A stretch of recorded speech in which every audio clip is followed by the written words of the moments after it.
இலங்கையின் முதற்தர சுற்றுலா தலம் ரீச்சாவின் மாபெரும் உணவு திருவிழா ஆகஸ்ட் மாதம் 7, 8, 9 மற்றும் 10ஆம் திகதிகளில் மாலை 6 மணி முதல் 10 மணி வரை. இன்றே டிக்கெட்டுகளை பெற்றுக் கொள்ளுங்கள். மத்திய கிழக்கில் மீண்டும் புதிய அரசியல் மாற்றங்கள் உருவாகியுள்ள நிலையில் அமெரிக்கா மற்றும் ஈரான் இடையிலான புதிய புரிந்துணர்வு ஒப்பந்தம் உலகளாவிய கவனத்தை ஈர்த்துள்ளது.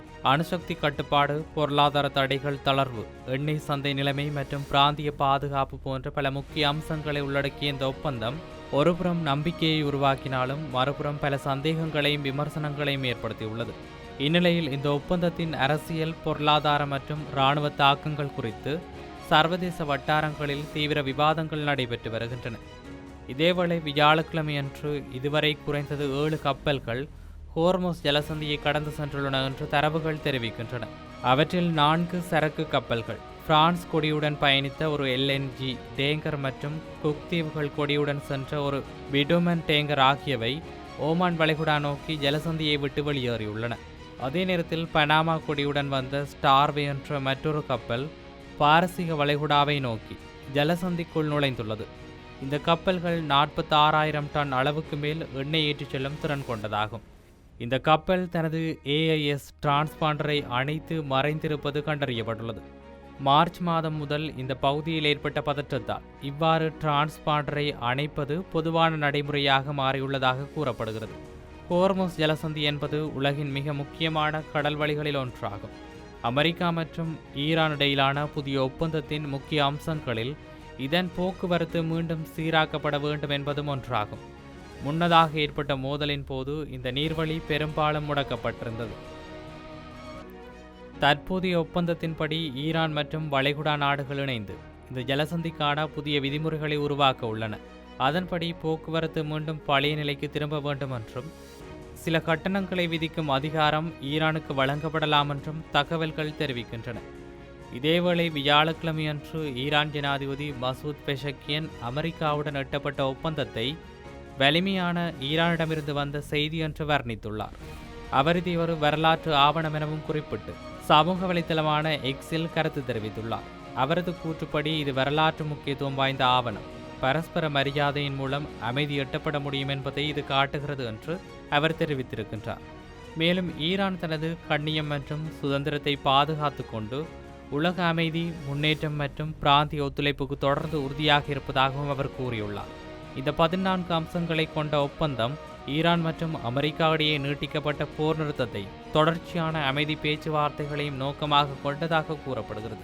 இதன் ஒரு பகுதியாக ஈரானுக்கு பொருளாதார நிவாரணம் வழங்கும் ஏற்பாடுகளும் இடம்பெற்றுள்ளன. குறிப்பாக ஈரானின் எண்ணெய் ஏற்றுமதிக்கு விதிக்கப்பட்டிருந்த சில தடைகள் தளர்த்தப்படுவதற்கான வாய்ப்பும் முடக்கப்பட்ட சொத்துக்களை விடுவிக்கும் சாத்தியமும் இதில் உள்ளதாக தெரிவிக்கப்படுகிறது. அதே நேரத்தில் சுமார் $300 பில்லியன் வரை நிதியுதவி வழங்கும் திட்டமும் பேசப்படுவதாக கூறப்படுகிறது. ஆனால் ஒப்பந்தத்தின் முழு விவரங்கள் இன்னும் வெளிவரவில்லை. குறிப்பாக ஈரானின் அணுசக்தி திட்டம் போன்ற முக்கியமான மற்றும் சர்ச்சைக்குரிய விடயங்கள் குறித்து மேலும் விளக்கங்கள் பின்னர் வழங்கப்படும் என தெரிவிக்கப்பட்டிருக்கிறது. இது இப்படி இருக்க, இஸ்ரேல் பிரதமர் பெஞ்சமின் நெதன்யாகு அமெரிக்கா ஈரான் ஒப்பந்தத்தின் இறுதி வடிவத்தில் செல்வாக்கு செலுத்தும் முயற்சியில் ஈடுபடுகிறார் என்று இஸ்ரேலிய வட்டார தகவல்கள் தெரிவிக்கின்றன. அந்த தகவலின்படி நெதன்யாகு வலதுசாரி ஊடக பிரமுகர்களையும் தன்னுடன் நெருக்கமான சில அமெரிக்க செனட்டர்களையும் பயன்படுத்தி அதிபர் டொனால்ட் ட்ரம்ப் மீது அரசியல் அழுத்தம் ஏற்படுத்த முயற்சித்து வருகிறார். ஈரான் பேச்சுவார்த்தைகளில் நேர்மையுடன் செயற்படவில்லை என்றும் இறுதி ஒப்பந்தத்தை முழுமையாக ஏற்றுக்கொள்ளாது என்றும் நெதன்யாகு தொடர்ந்து சந்தேகம் வெளியிட்டு வருகிறார். அதனால் தற்போதைய புரிந்துணர்வு ஒப்பந்தம் நிலைத்திருக்காது என அவர் மதிப்பிடுவதாகவும் கூறப்படுகிறது. இதற்கிடையில் அமெரிக்கா மற்றும் ஈரானிடையே 60 நாள் பேச்சுவார்த்தை காலக்கெடு வழங்கப்பட்டுள்ள நிலையில் இஸ்ரேலுக்கு ஆதரவான சில ஊடகங்கள் மற்றும் கருத்து தலைவர்கள் ஒப்பந்தத்தை விமர்சித்து வருகின்றனர். இஸ்ரேலுக்கு ஆதரவான பாட்காஸ்டர் மார்க் லெவின் உள்ளிட்டோர் இந்த ஒப்பந்தம் பயனற்றது என்றும் ஈரானுக்கு வழங்கப்படும் நிதி ரகசிய நிதி போன்றது என்றும் கருத்து தெரிவித்துள்ளனர். ஆனால் சில அமெரிக்க செனட்டர்கள் தங்களின் முந்தைய கடுமையான நிலைப்பாட்டை மாற்றி இந்த ஒப்பந்தம் அமெரிக்காவிற்கு நன்மை தரக்கூடியது என்று கூற தொடங்கியுள்ளனர். உதாரணமாக செனட்டர் லின்சே கிரஹாம் சமீபத்தில் தனது கருத்தை மாற்றியுள்ளதாக தெரிவிக்கப்படுகிறது. இதேவேளை லெபனானில் போரை முடிவுக்கு கொண்டு வர வேண்டும் என்ற அம்சத்தை இந்த ஒப்பந்தம் வலியுறுத்துகிறது. ஆனால் இஸ்ரேல் இந்த விதிகளுக்கு முழுமையாக கட்டுப்படாது என்றும் சில பகுதிகளில் தனது இராணுவ நடவடிக்கைகளை குறைத்துள்ளதாகவும் தகவல்கள் தெரிவிக்கின்றன. இதேவேளை அமெரிக்கா ஈரான் ஒப்பந்தம் தொடர்பாக கத்தார் மற்றும் சவுதி அரேபியா இடையே முக்கியமான கலந்துரையாடல் நடைபெற்றுள்ளது.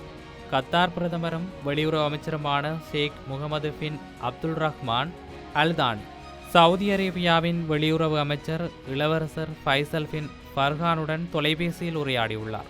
இந்த உரையாடலில் முக்கியமாக அமெரிக்கா ஈரான் புரிந்துணர்வு ஒப்பந்தம் குறித்து விவாதிக்கப்பட்டுள்ளது. இரு தரப்பினரும் பிராந்திய நிலவரம் மற்றும் நடப்பு அரசியல் முன்னேற்றங்கள் குறித்தும் கருத்துக்களை பகிர்ந்துள்ளனர் என்று கத்தார் வெளியுறவு அமைச்சகம் தெரிவித்துள்ளது. மத்திய கிழக்கில் ஏற்பட்டுள்ள மோதல்கள் மற்றும் பதட்டமான சூழ்நிலை காரணமாக எண்ணெய் மற்றும் எரிவாயு ஏற்றுமதி பாதிக்கப்பட்டுள்ளதை கருத்திற்கொண்டு பிராந்திய அமைதியை உறுதி செய்ய வேண்டும் என இரு நாடுகளும் நீண்ட காலமாக வலியுறுத்தி வருகின்றன. அதன் ஒரு பகுதியாகவே அமெரிக்கா மற்றும் ஈரானிடையே ஏற்பட்டுள்ள ஒப்பந்தம் பிராந்திய நிலைத்தன்மைக்கு முக்கியமானதாகவும் பார்க்கப்படுகிறது. இதேவேளை அமெரிக்கா ஈரான் ஒப்பந்தம் தொடர்பான அரசியல் சூழ்நிலை அமெரிக்காவுக்குள் புதிய விவாதங்களை ஏற்படுத்தியுள்ளது. சில குடியரசுக் கட்சி உறுப்பினர்கள் கூறுகையில் இந்த ஒப்பந்தம் ஈரான் தொடர்பான எதிர்கால போர் நிலைப்பாடுகளை முழுமையாக முடிவுக்கு கொண்டு வரவில்லை என்று தெரிவிக்கின்றனர். அவர்கள் கருத்துப்படி இந்த ஒப்பந்தம் நீண்டகால விளைவுகளை ஏற்படுத்தக்கூடியதாக இருப்பதால் அதை வாக்காளர்களுக்கு விளக்க வேண்டிய நிலை ஏற்படும் எனவும் வரவிருக்கும் இடைக்கால தேர்தல்களில் இது அரசியல் அழுத்தமாக மாறக்கூடும் எனவும் அஞ்சுகின்றனர். மேலும் அமெரிக்காவின் வெளிநாட்டு போர் ஈடுபாடுகளை குறைப்பதாக முன்பு கூறிய அதிபர் டொனால்ட் ட்ரம்பின் நிலைப்பாட்டுக்கு இது சவாலாக மாறக்கூடும் என்றும் அவர்கள் கூறுகின்றனர். இதற்கிடையில் இஸ்ரேல் சார்பு நிலைப்பாடு கொண்ட சில குழுக்கள் இந்த ஒப்பந்தத்தில் தாங்கள் நேரடியாக இணைக்கப்படவில்லை என்பதால் அதன் விதிகளுக்கு கட்டுப்பட வேண்டிய அவசியமில்லை என வாதிடுகின்றனர். இதனால் லெபனான் உள்ளிட்ட பகுதிகளில் இஸ்ரேல் தனது இராணுவ நடவடிக்கைகளை தொடரக்கூடும் என்றும் அது அமெரிக்காவுக்கு கூடுதல் அரசியல் அழுத்தத்தை ஏற்படுத்தும் சூழ்நிலையை உருவாக்கும் என்றும் கூறப்படுகிறது. இறுதியாக ஒரு குடியரசுக் கட்சி உறுப்பினர் கூறியதாவது, இந்த போர் அமெரிக்க பொருளாதாரத்தை பாதித்தால் அதிபர் டிரம்ப் அதை நிறுத்த நடவடிக்கை எடுத்துள்ளார். இதன் மூலம் அவர் அமெரிக்காவுக்கே முன்னுரிமை கொடுக்கும் தலைவர் என்பதை காட்டுகிறார் என்பதாகும். இதேவேளை காசா நகரில் இஸ்ரேலிய ஆளில்லா விமானம் நடத்திய தாக்குதலில் 3 பேர் உயிரிழந்துள்ளதாக பாலஸ்தீனிய செய்தி நிறுவனம் ஒன்று தெரிவித்திருக்கிறது. ரிமால் பகுதியில் நடந்த இந்த தாக்குதலில் மேலும் பலர் காயமடைந்துள்ளதாகவும் தகவல்கள் கூறுகின்றன. இதற்கு முன்னதாக கடற்கரையோர பகுதியில் நடந்த மற்றொரு தாக்குதலில் ஒரு மீனவர் காயமடைந்ததாகவும் தெற்கு பகுதியான காம் யூனிஸ் அருகே ஒரு பெண் காயமடைந்ததாகவும் தெரிவிக்கப்பட்டுள்ளது. கடந்த அக்டோபரில் அமெரிக்காவின் மத்தியஸ்தத்துடன் ஏற்பட்டதாக கூறப்படும் போர் நிறுத்தத்திற்கு பிறகும் காசாவில் வன்முறை தொடர்ந்தே வருகிறது. அந்த காலத்திலிருந்து இதுவரை காசாவில் இஸ்ரேலிய தாக்குதல்களில் 1000க்கும் அதிகமான பாலஸ்தீனியர்கள் உயிரிழந்துள்ளதாக தகவல்கள் தெரிவிக்கின்றன. மேலும் காசாவின் 60%க்கும் அதிகமான பகுதி இஸ்ரேலிய படைகளின் கட்டுப்பாட்டில் இருப்பதாகவும் கூறப்படுகிறது. அங்கு குடியிருப்பாளர்களை வெளியேற உத்தரவிடப்பட்டு பல கட்டிடங்கள் அளிக்கப்பட்டுள்ளன. இன்று காசா மக்கள் சுமார் 2 மில்லியன் பேர் கடற்கரையோரத்தில் மிகச்சிறிய பகுதிகளில் தஞ்சமடைந்த நிலையில் பெரும்பாலும் கூடாரங்கள் மற்றும் சேதமடைந்த கட்டிடங்களில் வாழ்ந்து வருகின்றனர். இது இப்படி இருக்க ஈரான் ஒப்பந்தம் தற்போது அமெரிக்க குடியரசுக் கட்சிக்குள் கருத்து வேறுபாடுகளை உருவாக்கியுள்ளது. அமெரிக்க அதிபர் டொனால்ட் ட்ரம்பை ஆதரிக்கும் தரப்பினர் இந்த ஒப்பந்தத்தை சாதகமான முன்னேற்றமாக கருதுகின்றனர். அவர்கள் கருத்துப்படி இது அமெரிக்காவின் பாதுகாப்புக்கும் உலகளாவிய நிலைத்தன்மைக்கும் முக்கியமான வெற்றி என செனட்டர் டிம் ஸ்காட் தெரிவித்துள்ளார். மேலும் இது ஒரு தொடக்கக்கட்ட ஒப்பந்தம் மட்டுமே என்றும் எதிர்காலத்தில் ஈரானின் அணுசக்தி திட்டத்தை கட்டுப்படுத்தும் பெரிய ஒப்பந்தத்திற்கு வழிவகுக்கும் என்றும் ட்ரம்ப் ஆதரவாளர்கள் கூறுகின்றனர். ஆனால் அதே நேரத்தில் குடியரசுக் கட்சியில் உள்ள சில முக்கிய தலைவர்கள் இந்த ஒப்பந்தம் குறித்து கவலை தெரிவிக்கின்றனர். முன்னாள் ஐநா தூதராக இருந்த நிக்கி ஹேலி உள்ளிட்டோர் ஒப்பந்தத்தின் சில அம்சங்கள் தெளிவாக இல்லை என்று கூறுகின்றனர். குறிப்பாக ஈரான் மீது முன் விதிக்கப்பட்ட அழுத்தங்கள் தளர்த்தப்பட்டு பெரிய அளவிலான நிதி உதவி வழங்கப்படுவது ஏன் என்பது குறித்து அவர் கேள்வி எழுப்பியுள்ளார். இதனால் குடியரசுக் கட்சிக்குள் இந்த ஒப்பந்தம் குறித்து ஒருமித்த கருத்து இல்லாமல் பிளவு நிலை உருவாகியுள்ளது. மொத்தத்தில் அமெரிக்க ஈரான் ஒப்பந்தம் மத்திய கிழக்கின் எதிர்கால திசையை மாற்றக்கூடிய முக்கியமான திருப்புமுனையாக பார்க்கப்படுகிறது.